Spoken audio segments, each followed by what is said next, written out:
Thank you, Speaker.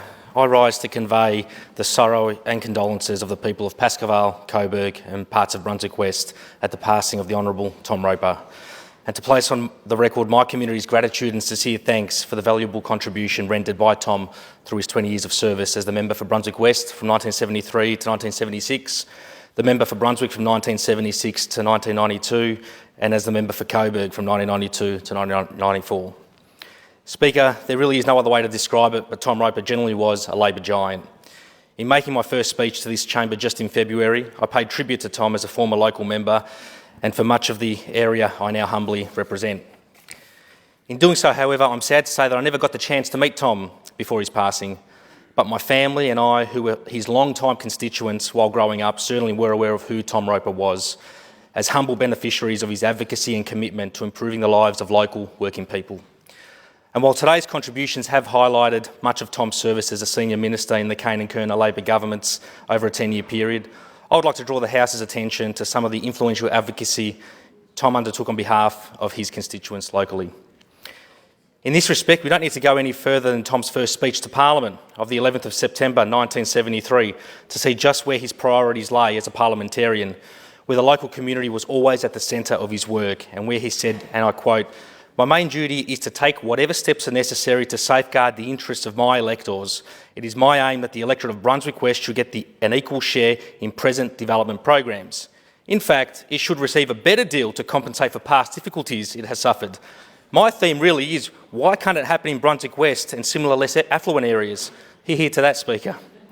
Over the course of his parliamentary career, Tom advocated on a wide number of local issues, but namely on the need to improve local schools, supporting migrant communities and improving local parkland, sport and recreational facilities. Tom's insights and conviction around the importance of lifting educational resources and outcomes particularly was striking and remain relevant today for many communities across the northern suburbs when compared to other areas. And I quote from his first speech, "The number of migrant children attending schools in my electorate are quite staggering. At Brunswick West Primary School, for example, there are 249 students, of whom 200 are classified as students for whom English is not the mother language, and these students suffer particular difficulties. Results from two schools, Brunswick North and Malvern East Primary Schools, show that Brunswick North Primary Grade 6 students were found that their average reading ability compared badly with that of Grade 4 children at Malvern East Primary, even though the children at Malvern East Primary were 2 years younger.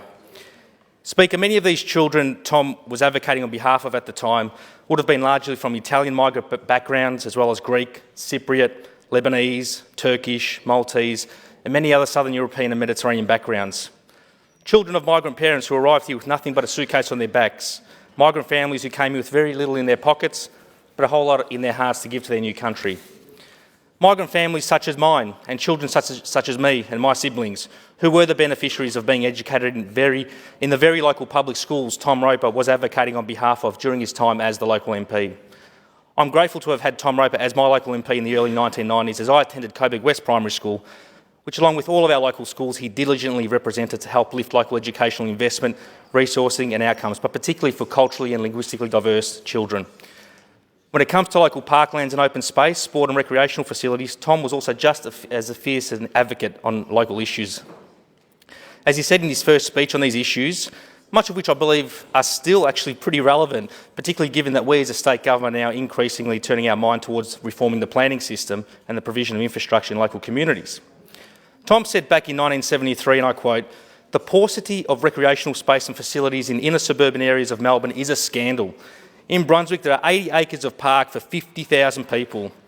If there was enough space to satisfy the requirements of Melbourne and Metropolitan Board of Works, it would be a total of at least 350 acres.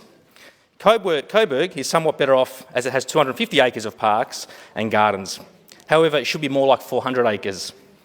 The same situation applies in most other areas of Melbourne," he went on to say. He continued on by saying, "To make matters worse, Brunswick and Coburg have lost land to freeways. If the F2 freeway was completed along the Mary Creek, which thankfully it wasn't thanks to the efforts of Tom Roper and many others at the local time such as Anne McGregor, Brunswick would have lost a further 21 acres of parkland, as would have Coburg too. There seems to have been no great effort by the Board of Works or the government to replace the 15 acres of parkland lost to Brunswick in 1967 for the Tullamarine Freeway that has still not been fully made up." Tom would be pleased to know that since then, of course, the state Labor government has increasingly continued to invest and improve many of our local parks and open spaces through Brunswick and Coburg. However, legacy issues still remain from that era that Tom refers to that I, as a local member, am keen to continue working on. On Saturday the 22nd of July, just recently, I had the pleasure to attend and celebrate the Brunswick Hockey Club's 100-year centenary evening. As part of this evening, the 500 or so guests were treated to a video presentation on the long and rich history of the club, which was a victim, sadly, of the Tullamarine Freeway construction, referred to by Tom through the loss of the Holbrook Reserve in Brunswick West, which was the club's original and spiritual home. Fast forward to today, and while the club operates out of the synthetic pitch it now shares with Brunswick Secondary College, the club continues on its quest to find its true home where it can consolidate its club rooms, playing field and amenities on the one location, which I look forward to working with the club on to help achieve one day in Tom's honour. And of course, as touched on by the member for Essendon, there's many other landmarks across the electorate, such as the Coburg Special Development School on the old Coburg Tech site. There's also the Upfield Rail Line, which continues to operate and be enhanced to this very day, which are there because of Tom's advocacy and efforts. In preparing my remarks today, I did also speak to many other local Labor people about Tom's contribution to our community. As described by the Honourable Calvin Thompson, the former State Labor member for Pascoe Vale, Tom Roper, according to Calvin, and I quote, "Tom Roper was a great Member of Parliament and a great human being. His working life started as National Aboriginal Affairs Officer with the National Union of Australian University Students in 1967, quite some time before such work was fashionable. Originally from Sydney, he moved to Melbourne and managed to secure a Labor Party pre-selection and election to the Victorian Parliament as the member for Brunswick West at the ripe old age of just 28 years.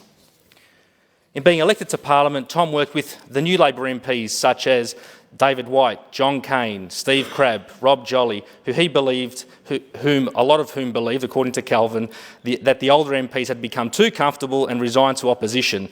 Tom Roper and the new MPs created the climate for the changing government in 1982. Calvin described to me how he served with Tom from 1988 to 1994, and that, and I quote, "Tom had two outstanding qualities as a parliamentarian, which were recognised when he was made Leader of the House. First, Tom had a remarkable capacity to absorb and remember information.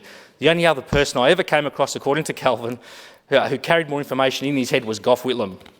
Secondly, Tom was very adept at putting together and communicating an argument and producing a one-liner that got to the heart of the matter. He didn't have formal legal training, but he prosecuted a case like a barrister, and he was rarely beset in any argument. Tom wasn't a soft touch, and he didn't particularly court popularity. Calvin and Tom's electorates were adjoining, and in the run-up to the 1992 election, Calvin tells me that he arranged for Tom to visit and meet with residents of Newlands and East Coburg who were anxious to see a shopping centre retained in the development proposal of a Ministry for Housing project on the corner of Murray Road and Elizabeth Street in East Coburg. Calvin brought Tom out to hear the arguments of locals, and Calvin was very keen to do what he could to keep these residents happy. Murray Road was the shared boundary, the electoral boundary at that time, and some of the people who came along were also Tom's constituents. But Calvin tells me that this didn't stop Tom from telling them, much to Calvin's dismay, that he didn't think the government had any business in building shops. Fortunately, Tom later relented, Calvin tells me, and I can report to the House today that the shops are still there, thanks to Tom's efforts at the time, and which the member for Preston and I both continue to share the boundary of. Calvin later stated that Tom was an integral part of the Kane-Kerner Labor years, which had transformed Victoria and Victorian politics and showed that government could be used positively and constructively to make people's lives better in the areas such as health, housing, transport and the environment. Labor has now been in power for 20 of the last 24 years in Victoria, and Calvin believes this is a significant measure due to the legacy and foundations left behind by Tom Roper and his ministerial colleagues of that era. Tom Roper's successor as the member for Coburg, Carlo Carley, describes Tom to me as someone who was, and I quote, "a major supporter and advocate of the Brunswick and Coburg area. Tom was especially committed to wanting working class schools adequately resourced, as I touched on earlier. He was a very active local member, a loyal Labor member and a big supporter of Carlo as his successor. Tom was a strong supporter of greenhouse action, carbon reduction and the environment. Locally, Tom supported the establishment of what is the Ceres Environmental and Renewable Energies Park in East Brunswick, an initiative that was years ahead of popular opinion.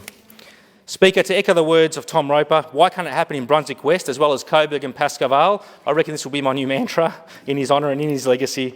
I seek to do justice to his local contributions now and into the future so that the children of today in my community can also be the beneficiaries of my service tomorrow, the same legacy he created for me and my area of young people growing up. On behalf of the people of Pascoe Vale, Coburg and parts of Brunswick West, I do extend our deepest condolences to Tom Roper's family, Anita and his children, Annabelle, Bronwyn and Peter, and I do thank him for his outstanding local service, which I'm honoured to follow in the footsteps of Vale Tom Roper. Yeah.